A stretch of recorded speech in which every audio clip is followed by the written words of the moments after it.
आज माझे लग्न होते. साखरपुडा झाला, हळद झाली. लग्नासाठी मी तयार होत होते. नवरदेव मारुती रायाच्या पाया पडायला गेला होता. अचानकच लग्नाच्या वेळेस माझ्या सासऱ्यांनी हुंड्यामध्ये कार मागितली.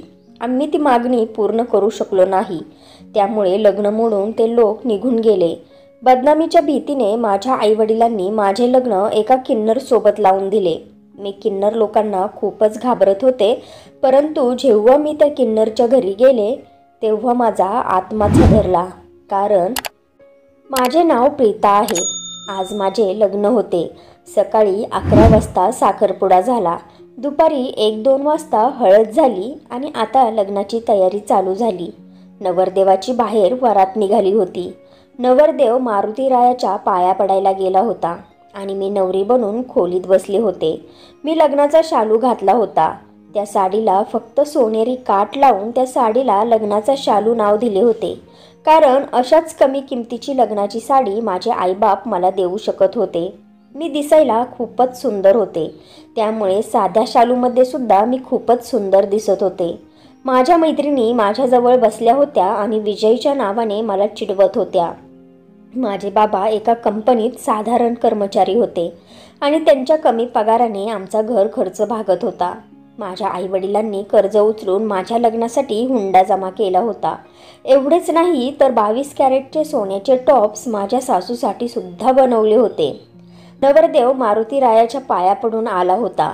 लग्नाची पूर्ण व्यवस्था माझ्या बाबांनी आमच्या अंगणातच केली होती. कारण माझ्या लग्नाला सासरकडील मंडळी खूपच कमी होती. बाबा म्हणाले होते की एवढ्या लोकांची व्यवस्था आपल्या अंगणात आरामात होऊन जाईल. नवरदेवाची वरात जेव्हा दारात आली तेव्हा ढोल ताशाच्या आवाजाने माझ्या हृदयाचे ठोके सुद्धा वाढवले होते. माझ्या चेहऱ्यावर एक लाजिरवाणे हास्य होते. नाचगाण्याचा आवाज माझ्या अंगणातून येत होता. माझे छोटे बहीण भाऊ आणि मैत्रिणी बाहेर नवरदेवाची वरात म्हणजे परण्या पाहण्यासाठी अंगणात गेले होते. माझे सुद्धा मन खूप करत होते की बाहेरचे दृश्य पाहावे. परंतु मी माझी इच्छा पूर्ण करू शकत नव्हते. कारण मी एका खेडेगावात राहत होतो आणि इथे नवरी बाहेर नवरदेवाची वरात पाहण्यासाठी जाऊ शकत नव्हती. मी माझ्याच मनाला समजावत होते की तेव्हाच माझा छोटा भाऊ खोलीत पळत आला. तो खूपच खुश दिसत होता. म्हणू लागला, दीदी, बाहेर तुझ्या लग्नात नाचण्यासाठी खूप किन्नर लोक आले आहेत. मला माहिती आहे की तुला किन्नर लोकांची खूप भीती वाटते, पण आपल्या अंगणात आज खूपच मज्जा येत आहे. असे म्हणत तो पळत बाहेर गेला. माझे छोटे बहीण भाऊ माझ्यासोबत खूप मिळून मिसळून राहत होते. आपल्या छोट्या छोट्या गोष्टीसुद्धा ते माझ्याशी बोलत होते. एका बाजूला माझ्या मनात माहेर, आईवडिलांना, बहीण भावांना सोडून जाण्याचे दुःखसुद्धा होते, तर एका बाजूला नवीन आयुष्याला घेऊन स्वप्नसुद्धा मी पाहत होते. माझे वय फक्त आता 18 वर्ष झाले होते की आईला माझ्या लग्नाची चिंता सतावू लागली होती. माझ्यापेक्षा छोट्या 2 बहिणी होत्या आणि सगळ्यात छोटा माझा एक भाऊ होता. हे स्थळ आमच्या शेजारी राहणाऱ्या मावशीने आणले होते. विजय त्यांचे दूरचे नातेवाईक होते आणि अशा प्रकारे बोलता बोलता माझे लग्न ठरले होते. लग्न ठरल्यानंतर लगेच माझी सासू म्हणाली होती की आमच्याकडे एक प्रथा आहे. लग्न ठरल्यानंतर मुलीच्या घरचे लोक मुलाच्या घरच्यांना त्यांच्या पसंतीने कपडे आणि चपला बुटं खरेदी करून देतात. ही माझ्या सासूची पहिली मागणी होती. माझ्या आईने आपल्या कानात घातलेले झुमके विकून माझ्या सासरकडील मंडळींना त्यांच्या पसंतीचे कपडे आणि चपला बुटं खरेदी करून दिले होते. आणि त्यानंतर तर हा क्रम चालूच झाला होता. घरगुती फर्निचर, गरजेच्या प्रत्येक वस्तू माझ्या बाबांनी इकडून तिकडून कर्ज उचलून माझ्यासाठी बनवल्या होत्या. कारण त्यांची मुलगी सासरी इज्जतीत राहू शकेल. मी माझ्या बाबांची जेवढी इज्जत आणि सन्मान करत होते तेवढा कमीच होता. त्यांनी आपल्या बाजूने काहीच कमी सोडली नव्हती. बाबा आम्हा 3 बहिणींना काळजाचा तुकडा बनवून ठेवत होते. बाहेर नाचगाणे सुरू होते आणि त्या आवाजाने माझ्या मनात आनंदाचे लाडू फुटत होते. माझ्या अंगणात आनंदाचे वातावरण होते. न पाहताच मी बाहेर होणाऱ्या नाचगाण्यामुळे आतल्या आत खुश होत होते की अचानकच ढोल ताशांचा आवाज येणे बंदच झाले. एकदमच माहिती नाही का शांतता पसरली होती. जसं काय अंगणात कोणतेच नाचगाणे चालू नव्हते. आणि मग माझ्या मनात विचार आला, कदाचित पंडितजींनी नाचण्या गाण्यासाठी हल्लागुल्ला करण्यासाठी मनाई केली असेल. कारण लग्नाचा मुहूर्त झाला होता. 7 फेऱ्यांचा मुहूर्त आला होता. आता माझ्या मैत्रिणी मला घेण्यासाठी येतील आणि मग माझ्या लग्नाच्या विधी चालू होतील. परंतु अचानकच माझ्या बाबांचा रडण्याचा आवाज येऊ लागला. मी त्या आवाजाने अस्वस्थ झाले. माझ्या खोलीची खिडकी अंगणातच उघडत होती, पण मी खिडकीजवळ गेले नव्हते, कारण जर कोणाची नजर माझ्यावर पडली तर लोक विचार करतील की कशी नवरी आहे. परंतु माझ्या बाबांच्या रडण्याच्या आवाजाने मी वाईटरित्या घाबरले होते. कसलाही विचार न करता मी खिडकीजवळ आले आणि थोडीशी खिडकी उघडून पाहिले की माझे बाबा माझ्या सासऱ्यांच्या पायाशी बसून रडत होते. बोलत होते की देवासाठी हे लग्न मोडू नका. आणि हे ऐकून तर माझी शुद्धच उडाली होती. ते लोक माझे लग्न का मोडत होते? आणि हाच विचार करून मला आता चक्कर येऊ लागली होती. माझ्या हृदयाचे ठोके विचित्र प्रकारे वाढले होते. माझ्या सासूच्या आणि होणाऱ्या नवऱ्याच्या कपाळावर सुद्धा आठ्या पडल्या होत्या. माझे सासरे म्हणू लागले की तुम्हा लोकांना जावयाची इज्जत आणि सन्मान करता येत नाही. माझ्या खानदानातील लोक मलाच बोलत आहे की कोणत्या कंगाल लोकांसोबत हिऱ्यासारख्या मुलाचे लग्न ठरवले आहे. आता तुम्ही लोक एकतर हुंड्यात माझ्या मुलाला कार द्या किंवा लग्न मोडून टाका. हे बोलणे ऐकून माझ्या डोक्यावर दुःखाचा डोंगर कोसळला होता. माझा बाप असाच त्यांच्यासमोर हात जोडून उभा होता, जसे काय गरीब होणे एक पापच आहे आणि बिना हुंड्याचे लग्न माझे सर्वात मोठे पाप होते. यापेक्षा जास्त मी अपशकुनी होऊ शकत नव्हते की माझे लग्न ऐन वेळेला मोडत होते.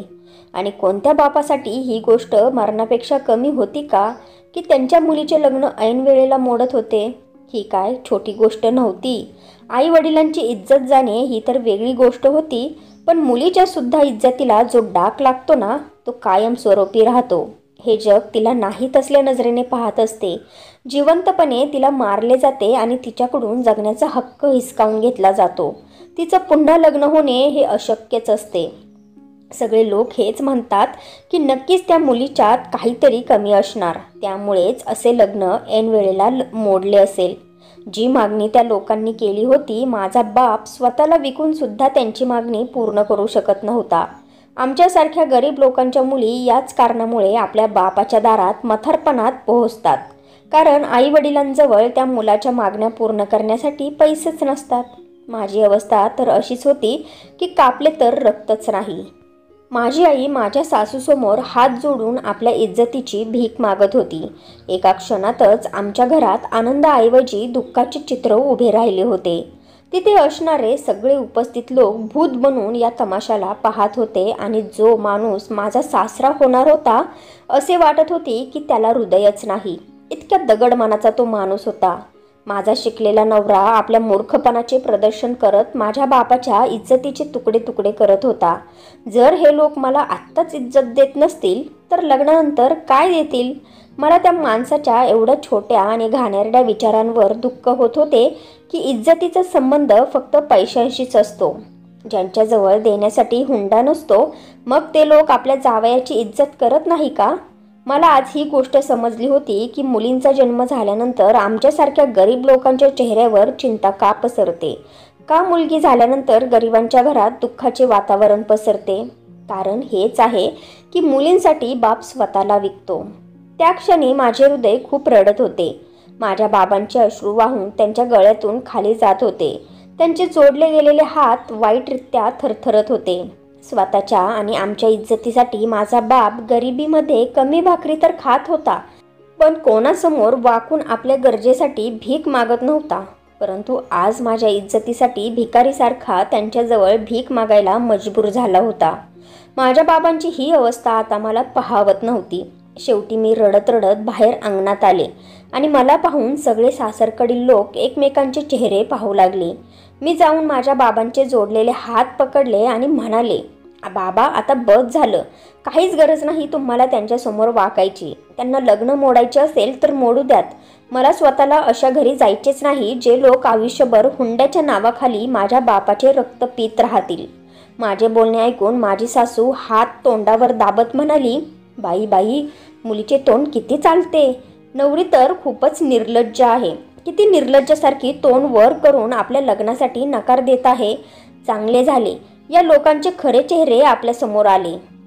माझ्या बोलण्याचा अर्थ ती बाई किती चुकीचा काढत होती.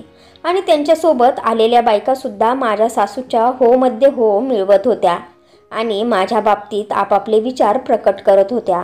माझ्या आईने माझ्याजवळ येऊन मला शांत बसण्यासाठी सांगितले.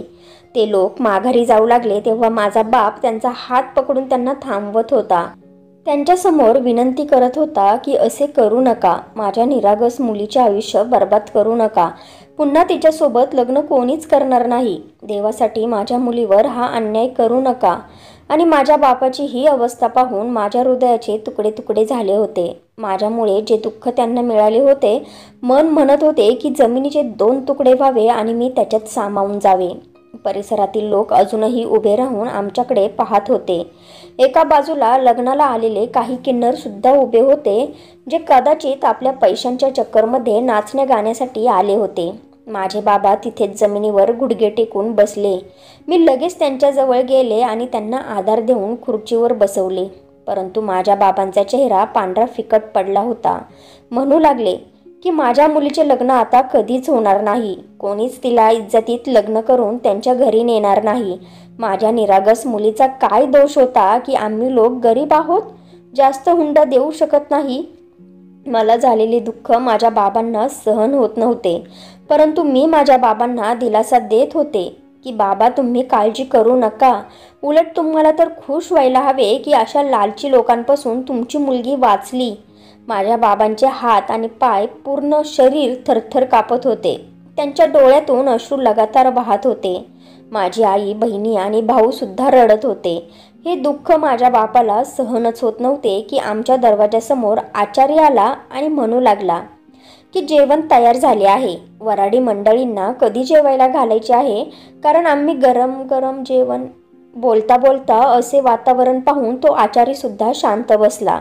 माझे बाबा थरथरत उभे राहिले आणि परिसरातील लोकांना आणि नातेवाईकांना हात जोडून म्हणू लागले की तुमच्या मनात थोडी तरी माणुसकी असेल तर देवासाठी माझ्या मुलीसोबत कोणीतरी लग्न करा आणि तिला आपल्या घरी इज्जतीत घेऊन जा.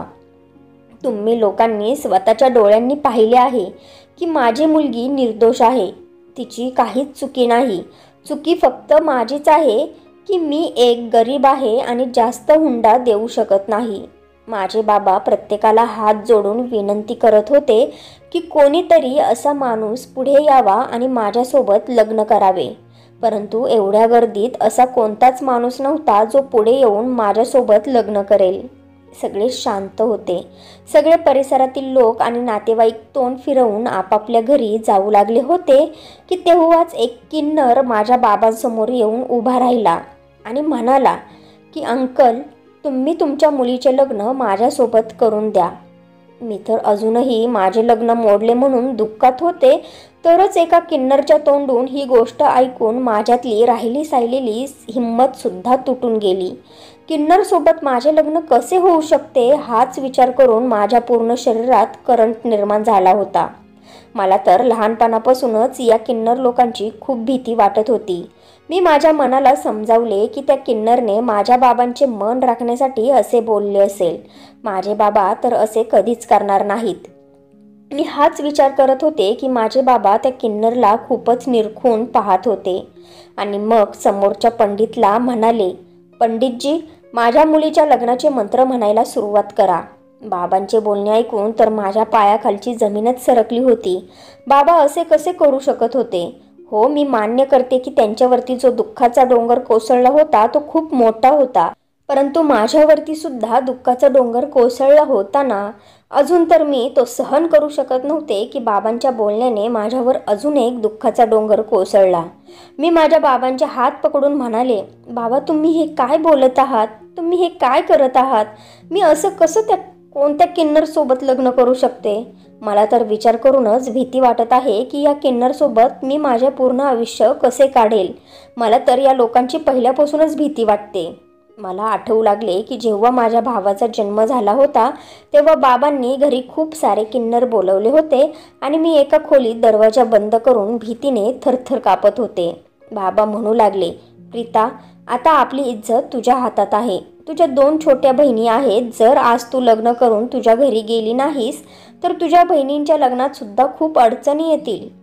पण मी असे कसे करू शकत होते? मी बाबांना म्हणाले, पण बाबा असे कधीच झाले नाही. मी कसे काय एका किन्नरसोबत लग्न करू? माझ्या छोट्या बहिणींना वाचवण्यासाठी तुम्ही माझी कुर्बानी कशी काय देऊ शकता बाबा? तेव्हा बाबा म्हणाले, माझी इज्जत ठेव प्रीता, मी तुझ्या पाया पडतो. मी रडत होते. बाबा माझ्यासमोर हात जोडून उभे होते आणि त्यांच्या डोळ्यातूनही अश्रू वाहत होते. आणि मग हे सगळं पाहून मी अचानकच शांत झाले होते. मी पहिली मुलगी असेल जिचे लग्न एका किन्नरसोबत होत होते आणि मी अशी होते की माझ्या शरीरात कोणतीच हालचाल होत नव्हती. मी स्तब्ध उभी होते. मी माझ्या बाबांच्या घरातून माझे मेलेले शरीर घेऊन त्यांचा निरोप घेतला होता. टॅक्सीमध्ये मागच्या सीटवर एका किन्नरसोबत बसून मी माझ्या नशिबावर रडत होते. त्या किन्नरची मला खूपच भीती वाटत होती. ते 3 किन्नर होते जे माझ्या लग्नात नाचण्या गाण्यासाठी आले होते. मी तर मनापासून माझ्या नवऱ्याला पाहिले सुद्धाच नव्हते. टॅक्सी ड्रायव्हरसोबत जो माझा पती होता तो पुढच्या सीटवर बसला होता आणि 2 माझ्यासोबत मागच्या सीटवर बसले होते. पूर्ण रस्ता टॅक्सीमध्ये माझ्या रडण्याचा आवाज घुमत होता. लग्नानंतरच्या पहिल्या रात्रीचे माझ्या नवऱ्यासोबत मी खूप स्वप्न पाहिली होती, पण मला हे माहिती नव्हते की माझी लग्नाची पहिली रात्र एका किन्नरसोबत घालवावी लागेल. आणि याच विचारांनी मी थरथरू लागले होते. भविष्यात होणाऱ्या घटनांची मला आत्ताच खूप भीती वाटू लागली होती. मी लगातार रडतच होते. गाडी एका छोट्या आणि जुन्या परिसरातील एका छोट्याशा घरासमोर येऊन थांबली होती. त्या किन्नरने मला गाडीतून उतरवण्यासाठी माझी मदत केली होती, जो माझा पती होता. आणि मग तो किन्नर टॅक्सी ड्रायव्हरला पैसे दिल्यानंतर मला घरात घेऊन गेला. परंतु जसे मी त्या घरात पाऊल ठेवले तेव्हा अजून एक वादळ मला पाहायला मिळाले. तिथे अजून एक 4-5 किन्नर होते जे एकमेकांसोबत अडाण्यांसारखे भांडत होते आणि त्यांचे वय खूपच कमी असेल. माझे पती ओरडल्यानंतर ते लोक सरळ उभे राहिले होते. मला पाहून आश्चर्याने ते माझ्याकडे पाहू लागले. आमच्यासोबत आलेल्या 2 किन्नरने सांगितले की आपल्या बॉसचे या मुलीसोबत लग्न झाले आहे. तो बॉस नावाचा किन्नर जो माझा पती होता कदाचित तिथला सगळ्यात मोठा होता. बॉसचे लग्न ऐकतात ते जे कमी वयाचे किन्नर होते ना, ते नाचू गाऊ लागले. एकच गोंधळ चालू झाला. मी तर पहिलीच माझ्या दुःखासोबत आत गेले होते की हे सगळं पाहून अजूनच घाबरले. ढोल, नाच, गाणे असे सुरू झाले की जसं काय त्यांच्या इच्छाच पूर्ण झाल्या असाव्यात. मी दरवाजात उभी राहून माझ्या आयुष्याचा तमाशा पाहत होते की हा विचारसुद्धा एका स्त्रीला जिवंत मारण्यासाठी पुरेसा होता. माझ्या पूर्ण शरीरातून वीज पळाली होती जेव्हा माझा हात त्या किन्नरने पकडला होता, जो माझा पती होता. मी अजूनही त्याला नजर उचलून पाहिले नव्हते, परंतु मला त्याच्याबद्दल विचार करूनच घाण वाटत होती. मला माझ्या त्या हातावर मुंग्या आल्यासारख्या जाणवल्या होत्या, जो हात त्या किन्नरने पकडला होता. तो मला समोर असलेल्या एका खोलीत घेऊन गेला आणि म्हणू लागला, तू इथे बस, मी मुलांसाठी जेवण घेऊन येतो. हे बोलून तो बाहेर निघून गेला होता. बाहेर एकच गोंधळ चालू झाला होता. ते छोटे किन्नर बोलत होते, बॉस, तुम्ही तर हे बोलून गेला होता की लग्नाला जात आहोत, परत येताना जेवण घेऊन येईल. लग्नाचे जेवण किती स्वादिष्ट असते. आम्ही तर वाट पाहत होतो की आम्हाला स्वादिष्ट स्वादिष्ट जेवण मिळेल. मग आता आपण का ही भाकरी आणि आमलेट खात आहोत? बॉस, तुम्ही कशा नवरीसोबत लग्न केले आहे की त्यांनी आपल्याला जेवणसुद्धा दिले नाही? बाहेरचा सगळा आवाज आतमध्ये येत होता, परंतु माझा पती ज्याला बॉस म्हणत होते त्याच्या एका दहाडेवर सगळे शांत बसले होते. एवढेच नाही तर त्याच्या आवाजामुळे मी इथे खोलीत बसून सुद्धा थरथर कापत होते. तो म्हणाला होता, चुपचाप जेवण करा आणि शांतपणे झोपायला जा. माझ्या कानावर एकही आवाज आला नाही पाहिजे. त्यानंतर बाहेरून कसलाच आवाज ऐकू आला नव्हता. 1 तासभर मी माझ्या वाईट नशिबावर रडून रडून थकले होते की तेव्हाच माझ्या खोलीचा दरवाजा उघडला. माझ्या हृदयाचे ठोके पडणे बंद झाले होते. दरवाजा पुन्हा बंद झाला तेव्हा तर असे वाटत होते की इथेच मरून जावे. एका किन्नरसोबत रात्र घालवणे हा विचार करूनच मी आतून हादरले होते. तो माणूस त्यावेळी लेडीज कपड्यात नव्हता, उलट त्याने आता त्याचे कपडे बदलले होते. जेव्हा तो माझ्या घरी नाच आणि गाण्यासाठी आला होता तेव्हा त्याने एक साडी नेसली होती, परंतु आता त्याने ती साडी काढून जीन्स आणि टी-शर्ट घातला होता. परंतु माझी ही अवस्था होती की आज माझे मरण निश्चित आहे. तो माझ्याजवळ येऊन बसला आणि म्हणू लागला की आज जे काही तुझ्यासोबत झाले खूपच वाईट झाले. त्याने मला खूप दुःख झाले आहे. बोलत बोलत त्याने माझा थरथरणारा हात हातात घेतला. माझी नजर त्याच्या हातांवर गेली ज्यांच्या नखांवर नेल पॉलिश लावली होती. त्याच्या हातात आणि माझ्या हातात जास्त काही फरक नव्हता. त्याचे हात मुलींसारखे सुंदर दिसत होते आणि त्याच्यासोबत रात्र घालवायची या विचारानेच माझी अवस्था खराब होऊ लागली होती. एवढेच नाही तर आता माझ्या मनात राग निर्माण होऊ लागला होता. त्याला काय गरज होती पुढे होऊन माझ्यासोबत लग्न करायची? जसे सगळे लोक शांत उभे राहून तमाशा पाहत होते तसेच यानेही तमाशा पाहून घरी जायचे होते ना. जर याला माहिती होती की हा एक किन्नर आहे तर मग काय गरज होती एका नॉर्मल मुलीसोबत लग्न करण्याची? हाच विचार करून मी रागाने लालबुंद होऊ लागले होते. माझा श्वास मोठा होऊ लागला होता. असे वाटत होते की माझ्या शरीरातून जीवच निघून चालला आहे आणि मग माहिती नाही कधी माझी शुद्ध हरपली. गोष्टच अशी होती, कोणतीही मुलगी अशा सिच्युएशनमध्ये एकतर मरून तरी जाईल किंवा बेशुद्ध होऊन पडेल आणि मी बेशुद्ध पडले होते. जेव्हा माझे डोळे उघडले तेव्हा मी एकटी बेडवर पडले होते. तो माणूस जमिनीवर हंतरून टाकून झोपला होता. पहिल्यांदा त्याचा चेहरा मी पाहत होते. चेहऱ्यावरून तर तो पुरुषच दिसत होता, परंतु त्याचे हात आणि पाय स्त्रियांसारखे खूपच सुंदर होते. त्याचा रंगसुद्धा खूप गोरा होता. डोक्यावरचे केससुद्धा पुरुषांसारखेच दिसत होते. मी निरखून त्याचे निरीक्षण करत होते. अजूनही मी लग्नाच्या शालूतच होते. मी खोलीत असणारे कपाट उघडून पाहिले तर तिथे खूप सारे मुलींचे कपडे होते, कारण मी एका किन्नरची पत्नी होते. त्यामुळे मला कपडे सहज मिळणार होते. मी माझे कपडे बदलले आणि वॉशरूममधून बाहेर आले तर तो किन्नर उठला होता. तो माझ्याकडे एकटक पाहत होता. त्याच्या व्याकुळ नजरेने माझ्या शरीरावर काटा उभा राहिला होता. माझ्या या अवस्थेवर मी हैराण झाले होते. तो एक पुरुष नव्हताच, परंतु त्याची एवढी तीक्ष्ण नजर आणि मनात उतरवणारी होती. त्याच्या या नजरेला मी अजूनही पाहू शकले नाही. माझ्या हृदयाचे ठोके वाढू लागले होते. मी लगेच माझी नजर खाली केली. त्याच्या नजरेने तर मला गडबडून ठेवले होते. मी बेडवर येऊन शांतपणे बसले. तो सुद्धा सरळ वॉशरूममध्ये निघून गेला आणि वॉशरूममधून बाहेर येऊन लगेच खोलीच्या बाहेर निघून गेला. थोड्या वेळानंतर माझ्यासाठी दूध घेऊन आला आणि म्हणाला, दूध पिऊन घे. रात्रीपासून तू उपाशी आहेस. भूक तर मला खूप लागली होती, पण मी तो ग्लास घेतला नाही. कदाचित माझा भीतीने भरलेला चेहरा पाहून माझी अवस्था तो समजून गेला असेल. म्हणू लागला, मला घाबरू नकोस, मी तुला काहीच करणार नाही. चल आता दूध पिऊन घे, मी तुझ्यासाठी नाश्ता घेऊन येतो. माझ्या हातात तो दुधाचा ग्लास देऊन बाहेर निघून गेला होता. मी एक एक घोट घेत ते दूध पिऊन टाकले होते आणि मग तो माझ्यासाठी नाश्ता घेऊन आला. 2 दिवस मी खोलीतच राहिले होते, कारण माझे बाहेर जाण्याचे मन अजिबातच होत नव्हते. तो माणूस खरंच मला काहीच बोलला नव्हता. एवढेच नाही तर मला हातसुद्धा लावला नव्हता. तो मला काहीच बोलत नव्हता. मी बेडवरच झोपत होते आणि तो हंतरून टाकून खाली जमिनीवर झोपत होता. परंतु त्याची नजर मला गोंधळात टाकत होती. आता मी किचन सांभाळू लागले होते. मी हैराण या गोष्टीवर होत होते की जे कमी वयाचे किन्नर होते ते स्कूलमध्ये जात होते. माझे पतीच त्यांना शिकवत होते. तसे तर जेव्हा ते स्कूलवरून परत यायचे तेव्हा त्याच्यातले 1-2 रडतच असायचे. रडत रडत ते माझ्या पतीला म्हणायचे की स्कूलमध्ये सगळी मुलं आम्हाला चिडवतात. आमचे टीचरसुद्धा आम्हाला विचित्र नजरेने पाहतात. तुम्ही का मला स्कूलला पाठवत आहात? आपल्याला आयुष्यभर नाचगाणं तर करायचे आहे ना, लिहून वाचून काय करणार आहे?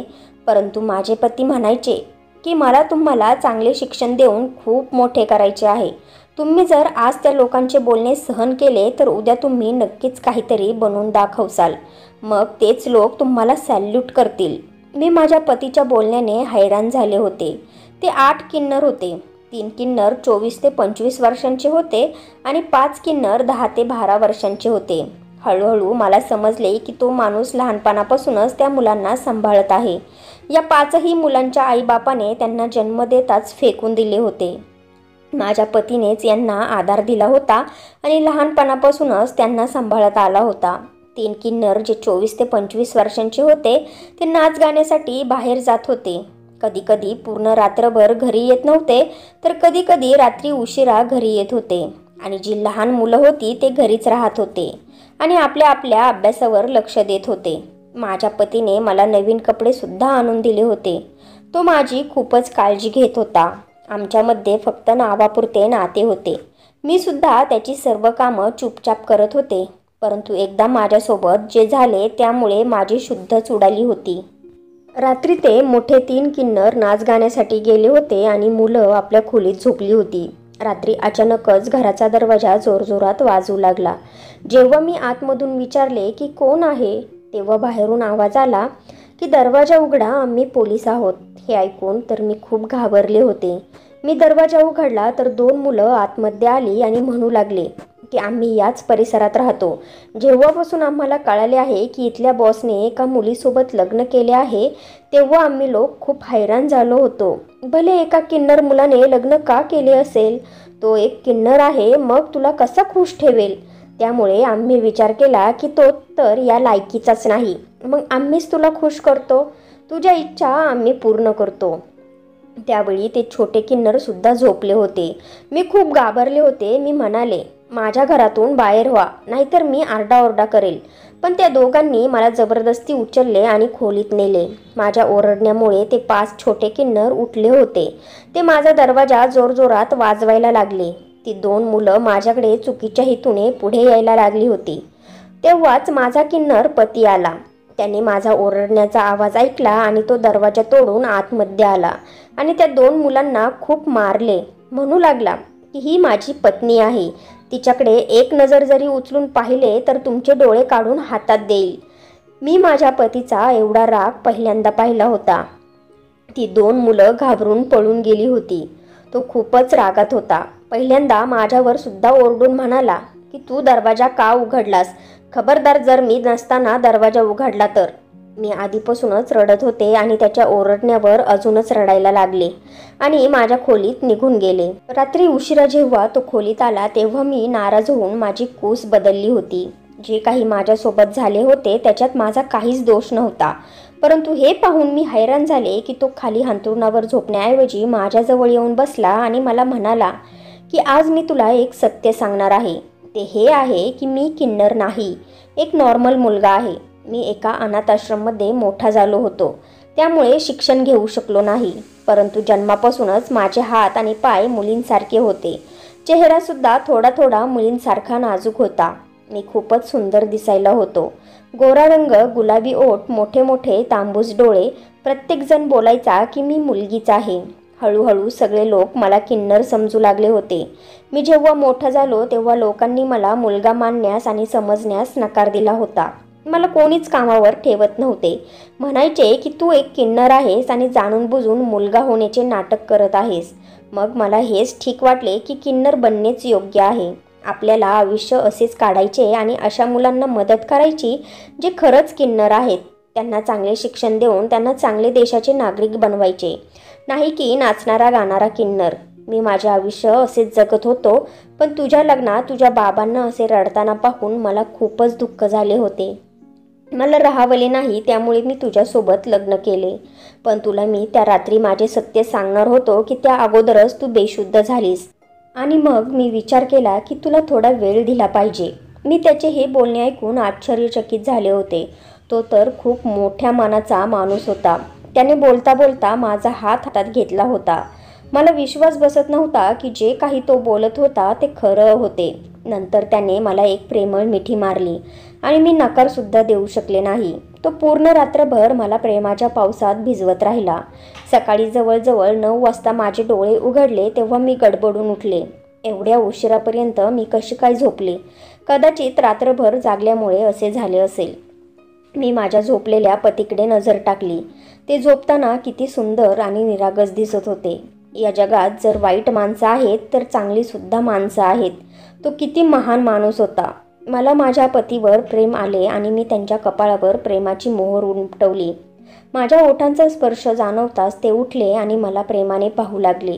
मी त्यांना म्हटले की मी जे काही तुमच्यासोबत केले आहे, जो काही व्यवहार तुमच्यासोबत केला आहे त्यासाठी मला माफ करा. मला तुमच्यासोबत असे वागायला नव्हते पाहिजे.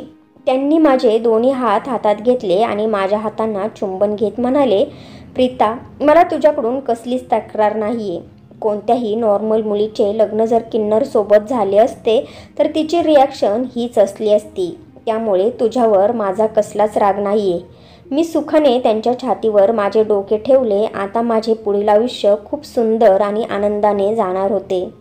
तर फ्रेंड्स, तुम्हाला ही स्टोरी आवडली असेल तर व्हिडिओला लाईक करा आणि आपल्या नात्यांचा स्पर्श या चॅनेलला सबस्क्राईब करा. आणि बेल आयकॉनवर क्लिक करून ऑलवर सेट करा, म्हणजे पुढची व्हिडिओ तुम्हाला लगेच मिळेल. धन्यवाद.